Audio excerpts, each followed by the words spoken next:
So this is the front office. And somewhere around here, either around this stone thing or in the grass. So there was a thing that happened. So there was a thing that happened at Paint Rock called Confrontation Huddles. They happened all the time. If it was like a peer calling it, you know, we'd circle up, you know, saying, hey, we're calling a confrontation huddle. And then, you know, they confront a peer about something or other. And then everyone piles on about how terrible the peer is. Yeah, it was kind of brutal.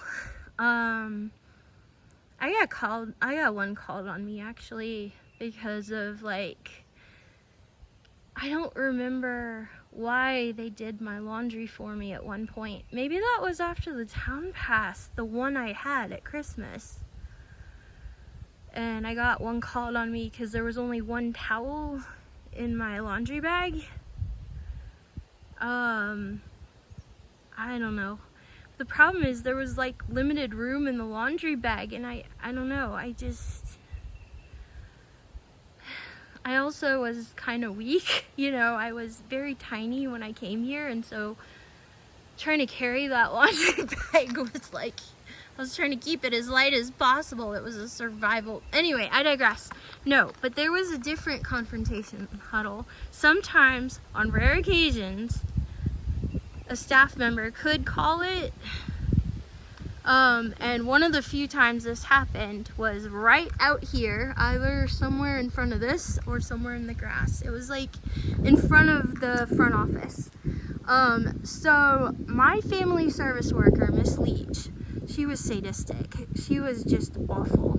And by the way, she lives in the Cayman Islands now, and which of course makes it harder for her to be held accountable if, you know, if there's an extension of statute of limitations for abuse. But anyway,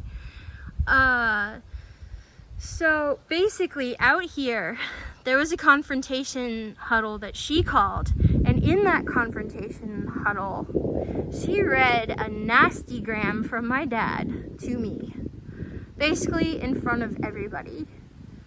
I mean, like, I think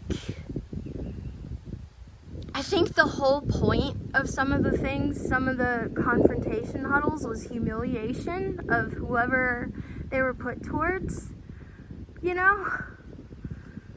So, yeah, I mean, and no, like, you know,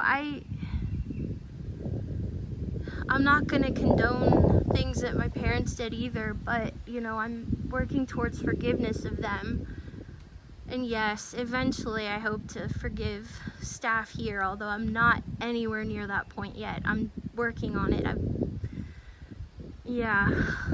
want to walk away and have closure, although I want to speak out so that there's an end to this, because, you know, there are plenty other places just like Paint Rock that are still open and doing these exact same tactics, you know, the humiliation, the things similar to the confrontation huddles, even if they're called something differently, you know, where peers circle up and then, you know, pile on about how awful, you know, a person is.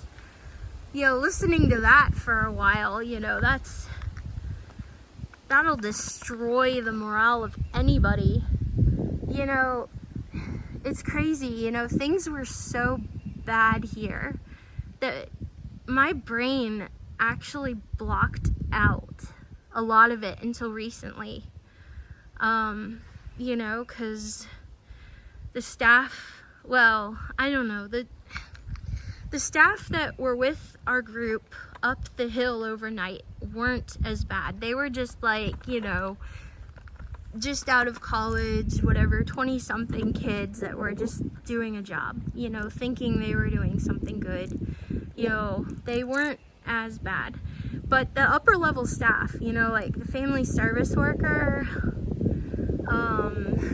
yeah, I mean, all the other upper level staff, Miss Leach, Miss Mack, Miss Tiz, they all knew what they were doing. And they they should know it was abuse. It was sadistic. And now a lot of peers from here are dead because of the abuse. They have blood on their hands. And yeah, it's not okay.